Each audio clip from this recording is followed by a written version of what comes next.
The honourable member for Calgary Forest Lawn. The spending spree spat between the finance minister and the prime minister has spilled into the public, according to the Globe and Mail. The PBO confirmed the prime minister forced this finance minister to blow through her $40 billion fiscal guardrail promise, taking Canada's finances off a cliff.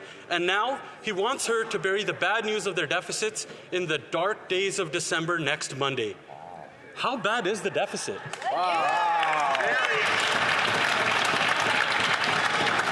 The Honourable Deputy Prime Minister and Minister of Finance.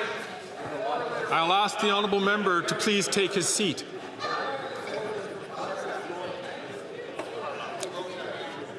The Honourable Deputy Prime Minister and Minister of Finance.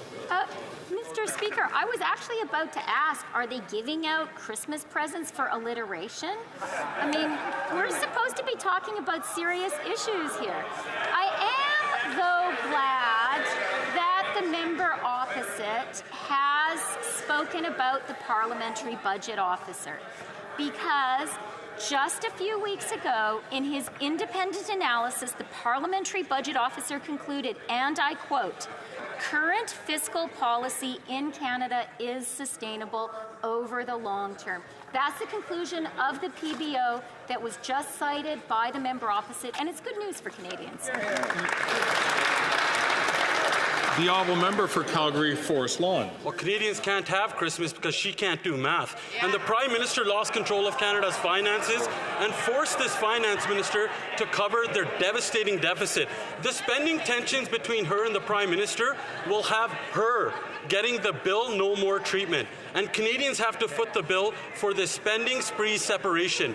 We know she already blew through her $40 billion fiscal guardrail promise. But what is the deficit number? Yeah.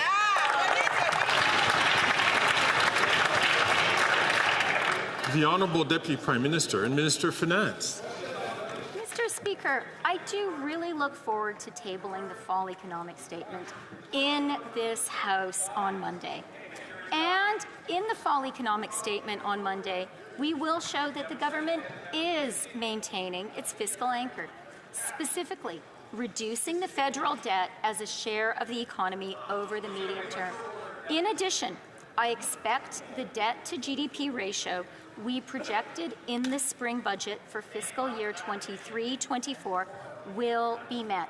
Canada has the lowest debt to GDP ratio in the G7. We have the lowest deficit, and this is good news for Canada and Canadians.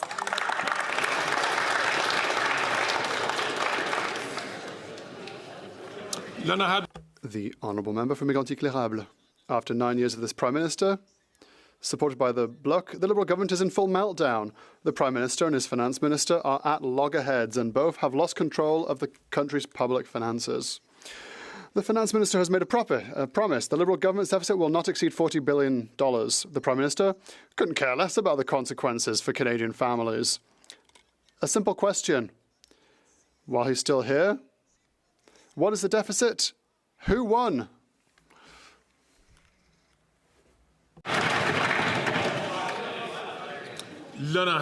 The Honourable Deputy Prime Minister and Minister for Finance. Mr. Speaker, Canadians will win. Why? Because our government is united. Our government is working all together to deliver the goods for Canadians. With dental care, with early childcare, with medicine for Canadians. We are here for Canadians, and we are proud to be here for them, and we do it as a team. The honourable member. Mr. Speaker, the Prime Minister doesn't even seem to want to listen to what the Minister of Finance has to say. There's infighting on the other side of the House. The Globe and Mail has said that 5 Liberal Party veterans and 3 political staffers have confirmed that tensions are growing between the Minister of Finance's office and the PMO.